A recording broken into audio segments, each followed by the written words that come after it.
এই হচ্ছে উসুলডুংরি গ্রাম, অনেক কষ্টে খুঁজে পেয়েছি।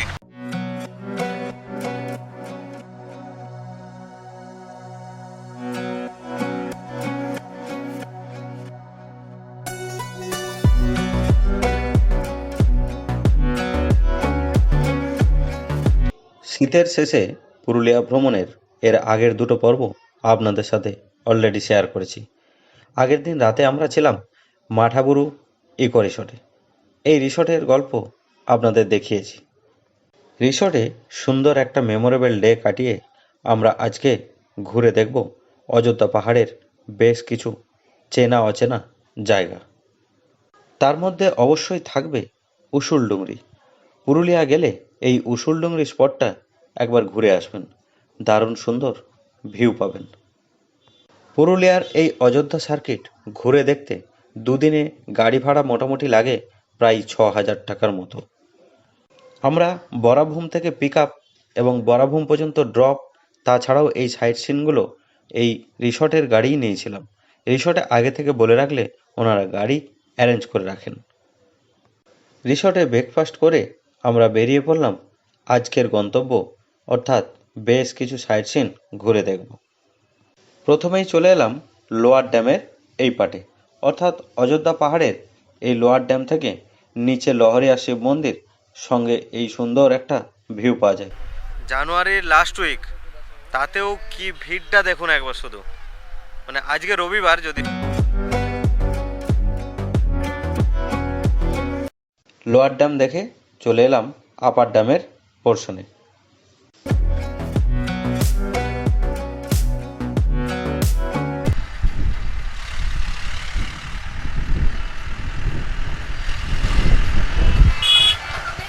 2 বছর আগের পুরুলিয়া এই আপার ড্যাম পুরো ফাঁকা, আমরাই একা ছবি তুলেছিলাম। আমার মনে পড়ে যতটুকু, গাড়ি সেরকম ছিল না। আর এখন দেখুন একবারে পুরো ভিড়ে ভরে আছে।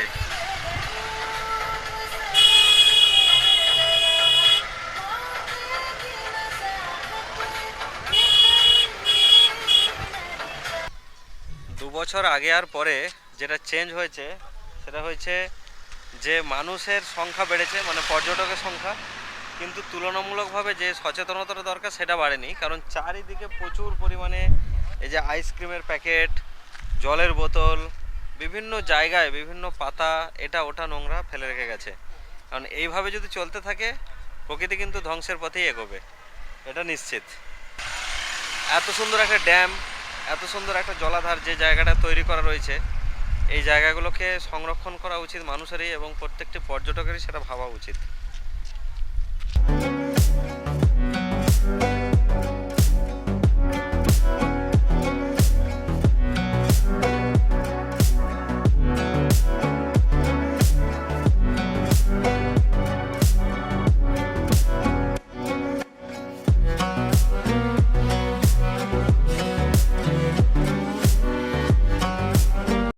এই ময়ূর পাহাড় আগেও আমরা দেখেছি, তবু আরেকবার নামলাম এখানে। ময়ূর পাহাড়ে একটা ওয়াচ টাওয়ার আছে, এখানটায় যাব একটু। এইভাবে এই রাস্তার উপর দিয়ে এবড়ো খেবড়ো রাস্তা, এই পাহাড়ে ছোট্ট একটা ট্রেক, অল্প 100 মিটারের মতো। এই উপরের একটা ধাপ উঠে এলেই এখান থেকে কিন্তু চারপাশে ভিউটা বেশ সুন্দর। এই ভিউগুলো দেখতে আমার খুব ভালো লাগে। বেসিক্যালি আমি জানি না, সবারই হয়তো ভালো লাগবে, কারণ হচ্ছে এত সুন্দর একটা ন্যাচারাল স্পট। এই দেখুন,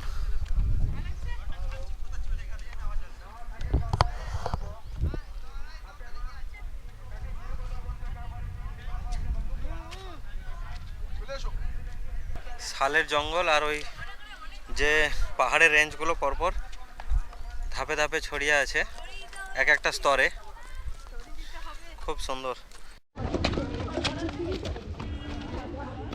ওই সামনে ওয়াচ টাওয়ার আছে, এই ময়ূর পাহাড়ের সামনে ওয়াচ টাওয়ার আছে। এই কয়েকটা সিঁড়ি পেরিয়ে উঠলেই ওয়াচ টাওয়ার। ময়ূর পাহাড়ের ওপরে এই জায়গাটায় এসে একটা হনুমান মন্দির রয়েছে, আর চারপাশে 360 ডিগ্রি ভিউটা কিন্তু বেশ ভালো। এই আমরা দেখতে এসেছি সীতাকুণ্ড, এটা অযোধ্যা হিল টপের কাছেই রয়েছে। হিলটপের যে যুব আবাস এই রাস্তাটা ধরে এলেই সামনে এই সীতাকুণ্ড। এই সীতাকুণ্ডটা নাকি বলে যে এখানে সীতামা এখানে এসে জল খেয়েছিল, তাই কিন্তু এখনও সেই জলের পরা আস্তে আস্তে উঠছে। জয় শ্রীরাম, জয় সীতামা। প্রচলিত কথা অনুযায়ী এখানে সীতামা এখানে জল খেয়েছিল, সেটাই বলে এখানে। তো এখনও সেটা এখনও মানে জীবিত রয়েছে সেই কুণ্ড থেকে এখনও অবিরাম জলের ধারা একটা উঠে আসছে। যদিও এর বৈজ্ঞানিক ব্যাখ্যা কী আছে আমি জানি না। এটা একটা প্রশোভন এই টাইপেরই হবে, কারণ যে প্রশোভনগুলো চারপাশে জলের স্রোত আছে সেই পাহাড়ের ধারা কোনো একটা জায়গা থেকে হয়তো নেমে আসছে এই জায়গায়, সেটা ফুটে উঠেছে। এই হিলটপ থেকে আগে দিকে গুগলে সার্চ করে এগিয়ে গেলেই 7 থেকে 8 কিলোমিটার দূরে পড়বে উসুলডুংরি গ্রাম। একদম নির্জন পাহাড়ি একটা গ্রাম, হাতে গোনা বেশ কয়েকটি বাড়ি, আর কিচ্ছু নেই। চারিপাশে রাস্তা সেরকম নেই বললেই চলে। সরু কালো পিচের রাস্তা এবড়ো খেবড়োভাবে চলে গেছে এই উসুলডুংরি গ্রামের দিকে। পথটা বেশ ভারী সুন্দর, তবে যেতে কিন্তু সন্ধ্যের পরে অবশ্যই ভয় লাগে।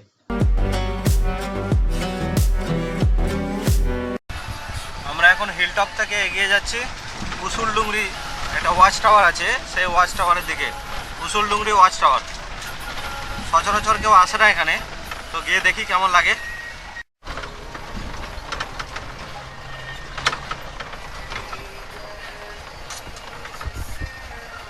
একদম ন্যারো রাস্তা।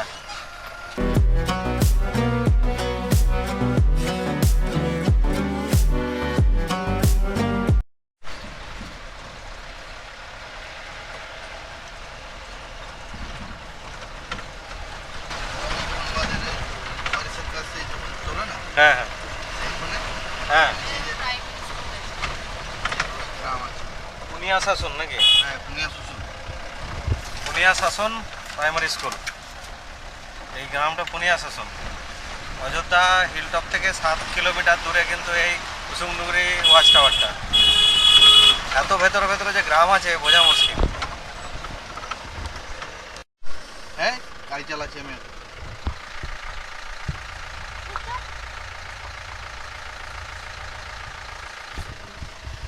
পুরো এক দল খাসি, মানে ছাগল আর কি, যে বহু টাকা দাম এগুলো এখনকার বাজারে।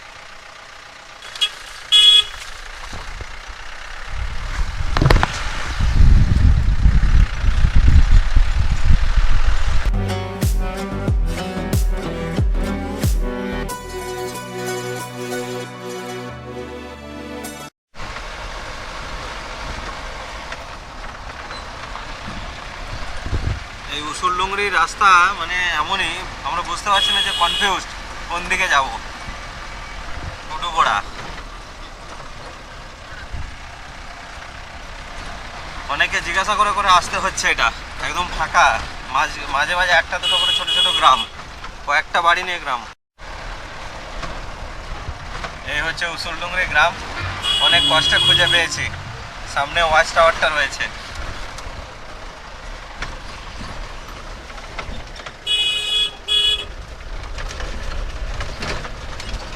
এই যোগ আছে, একটা দুটো দোকান আছে না। এই উসুলডুংরি ওয়াচ টাওয়ার দেখুন, কেউ নেই, আমাদের গাড়ি ছাড়া কেউ নেই। আর একটা ছোট্ট দোকান রয়েছে, চাটা পাওয়া যায় সামনে। উফ, যদি ভিউটা আরেকটু ক্লিয়ার হতো না, ওয়েদারটা দারুণ হতো। এই জায়গায় যে কেউ আসে না, মানে খুব কম সংখ্যক মানুষ আসে, এখনো পর্যন্ত অফবিট রয়েছে। পুরুলিয়া যে অর্থে মানুষ এখন যেভাবে বেড়াতে আসে আর কি, প্রচুর পরিমাণে লোকজন, যেখানে একবারে ওই ময়ূর পাহাড়, অযোধ্যা হিলটপ, বামনি ফলস এগুলোতে ভরে গেছে মানুষ, একদম প্রচুর পরিমাণে মানুষ আসছে।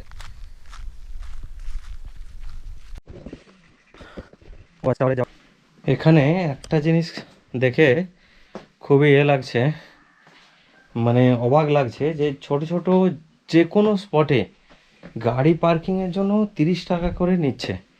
এইগুলোতে পার্কিংয়ের কি আছে?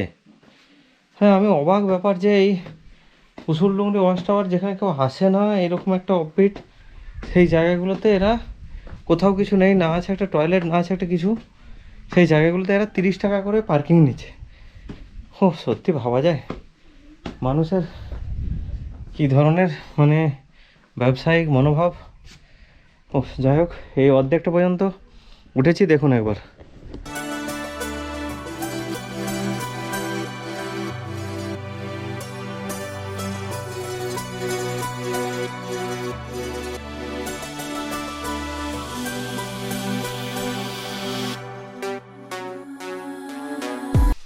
আর এটাই হচ্ছে উসুলডুগনি গ্রাম।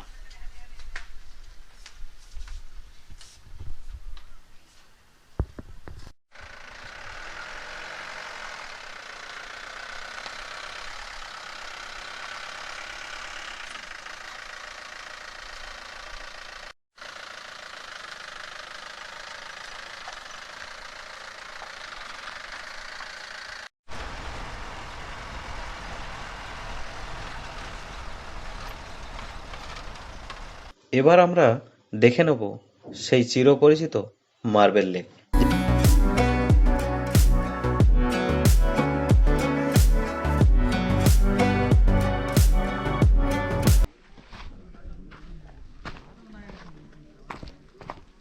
এখানের এই যে মার্বেল লেক তৈরির পিছনে যে কারণটা, সেটা হচ্ছে আপার ড্যাম এবং লোয়ার ড্যাম তৈরির সময় প্রচুর পরিমাণে এখান থেকে এই পাথর খনন করে নিয়ে যাওয়া হয়েছে ওখানে দেওয়ার জন্য। সেই হিসাবে এই পাথর খাদানটা তৈরি হয়েছে অ্যাকচুয়ালি।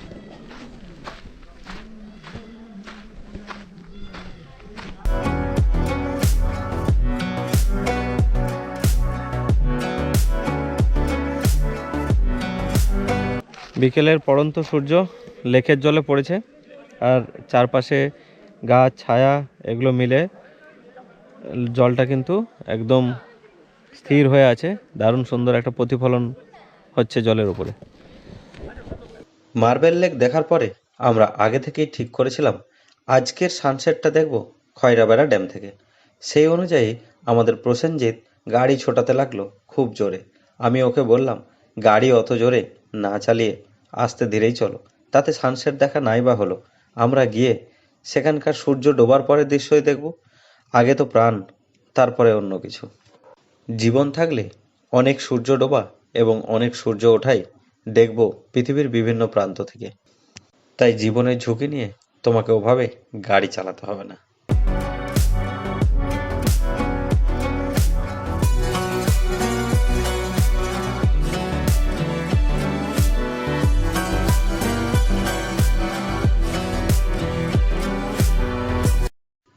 খয়রাবেড়া ড্যামের কাছাকাছি এসে গেলেই বুঝতে পারবেন সেই বড় চেমটাবুরু পাহাড়ের রেঞ্জ আপনাকে বাদিক থেকে স্বাগত জানায়। তবে এই খয়রাবেড়া ড্যামে যাওয়ার রাস্তাটা বেশ সুন্দর।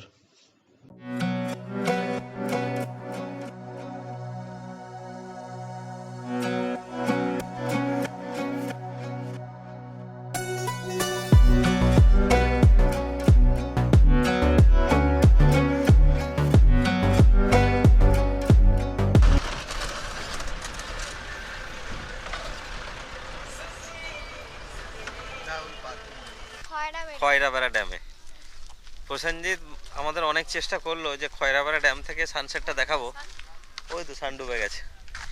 তো প্রসেনজিতের আর সেটা হলো না, কারণ এই ভিলেজ রোড দিয়ে যখন এলাম সেটা অলরেডি সান ইজ গন, নাকি শোনাই? সূর্য ডুবে গেছে, কারণ আজকে একটু মেঘলার জন্য আরও একটু আগেই ডুবেছে। আর সামনে এই পাহাড়টা হচ্ছে চেমটাবুরু পাহাড়। এটা the highest peak of Purulia, তাই তো? বলে দাও তুমি। The highest peak of Purulia. এই মুহূর্তে আমরা দাঁড়িয়ে আছি খয়রাবেড়া ড্যামের সামনে। সূর্য ডুবে গেছে, শান্ত স্নিগ্ধ জল, আর পুরো ছায়া পড়েছে দেখুন, আয়না, একদম আয়নার ওপর যেরকম প্রতিবিম্ব সেরকমই জলের ওপর প্রতিবিম্ব হয়, সেই জলের ওপরই প্রতিবিম্বটা এইভাবে পড়েছে এই খয়রাবেড়া ড্যামের ওপরে।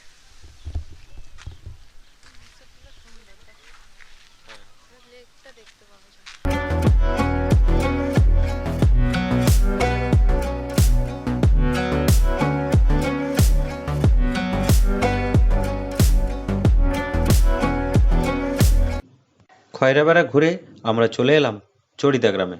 অর্থাৎ এই মুখোশ গ্রাম না এলে পুরুলিয়া ঘোরাটাই যে অসম্পূর্ণ। গ্রামের নাম চড়িদা, কিন্তু এখানে যেহেতু এই মৃৎশিল্পীরা প্রচুর পরিমাণে মুখোশ তৈরি করে, যেগুলো ছৌ নাচের মুখোশ, এখন বিভিন্ন রকমের মুখোশ তৈরি হয়, মা দুর্গা থেকে শুরু করে বিভিন্ন রকমের মুখোশ। তো সেই জন্য এই গ্রামের নাম হয়ে গেছে মুখোশ গ্রাম, চড়িদা গ্রাম অ্যাকচুয়ালি। কিন্তু এইখানে এত পরিমাণ মুখোশ এবং রাষ্ট্রপতি পুরস্কার প্রাপ্তও আছেন যারা এত সুন্দরভাবে এই মুখোশ বানায়, তো সেই অর্থে মুখোশ গ্রামও বলে। আর এটা হচ্ছে পুরুলিয়ার বাঘমুন্ডি বাজার থেকে সামান্য এগিয়ে এসে 2 কিলোমিটার মতো এই মুখোশ গ্রাম। শিল্পীরা কিভাবে মুখোশ তৈরি করছে সেগুলো দেখুন একবার। তো বড় ছোট বিভিন্ন রকমের মূর্তি বানানো কাজ চলছে। মানে হাত দিয়ে ঘষলে উঠে যায়? আঠা দিয়ে রঙগুলো গুলা আচ্ছা আচ্ছা, আঠা দিয়ে। আর এরকম একটা মূর্তি বানাতে কতদিন লাগে? এগুলো একসঙ্গে বহুতগুলো মানায়। অনেকগুলো একসাথে বানানো হয়। তাও তো এক একটা স্টেপ আছে, নাহলে তো না শুকোলে তো হবে না। একদিন লাগে। একদিন লাগে শুকোতে। ছোট থেকেই বানাচ্ছেন?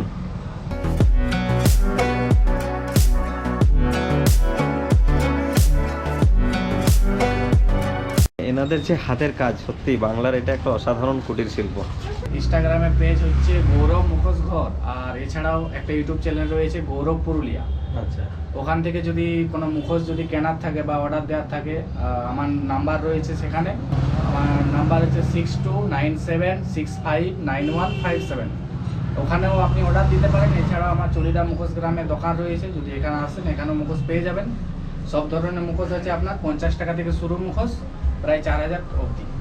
আর বিদেশেও ডেলিভারি হয় তো? হ্যাঁ, বিদেশে ডেলিভারি হয়। আচ্ছা, বেশ। সেক্ষেত্রে ডেলিভারি চার্জটা যেটা লাগে সেটা লাগবে এক্সট্রা। আর ওনারা কিন্তু একদম যত্ন করে বিদেশেও ডেলিভারি করেন। ও কিন্তু খুব সুন্দর বানায়, মানে আমি কয়েকটা দোকান ঘুরে দেখলাম, তার মধ্যে কিন্তু ও দারুণ সুন্দর, মানে এত সুন্দর ফিনিশিং না, আর কালারেরও দারুণ সুন্দর ভ্যারাইটি আছে, ও দারুণ সুন্দর বানায় কিন্তু। এই হচ্ছে গৌরবের নাম এবং নাম্বার পুরো কার্ডে দেওয়া আছে। এটা হচ্ছে ফ্লোরেসেন্ট কালার। এই কালারটা আপনার নাইট বাল্বগুলো হয় 20-25 টাকার, ওই নাইট বাল্বে এই কালারটা গ্লো হয়।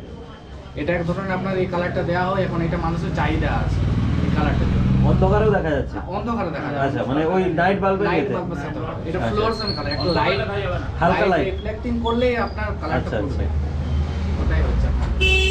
আর এছাড়া অসম্ভব সুন্দর, একদম অসম্ভব। এটা হচ্ছে ফ্রিজ ম্যাগনেট, ফ্রিজ ম্যাগনেট, নতুনত্ব একদম দারুণ। এটা শুধুমাত্র ওই গৌরবের কাছেই পাওয়া যাবে। ও যেটা বলছে ফ্রিজ ম্যাগনেটটা, ওই কিন্তু বানায়। এবং ওর এটা আর্টিস্টিক যে হাত, দারুণ সুন্দর। ওর যে ফিনিশিংগুলো না, খুব সুন্দর লাগছে। নজর কাঠি।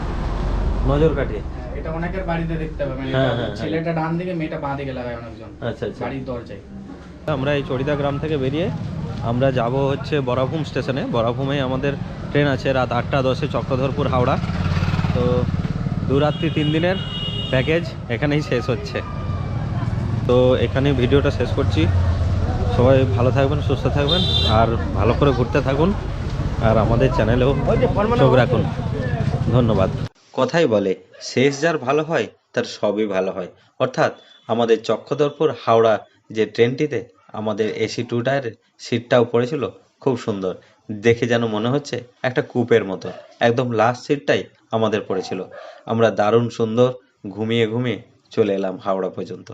দেখা হবে পরের পর্বে। ভালো থাকবেন, সুস্থ থাকবেন এবং আমাদের চ্যানেলে চোখ রাখবেন। ধন্যবাদ।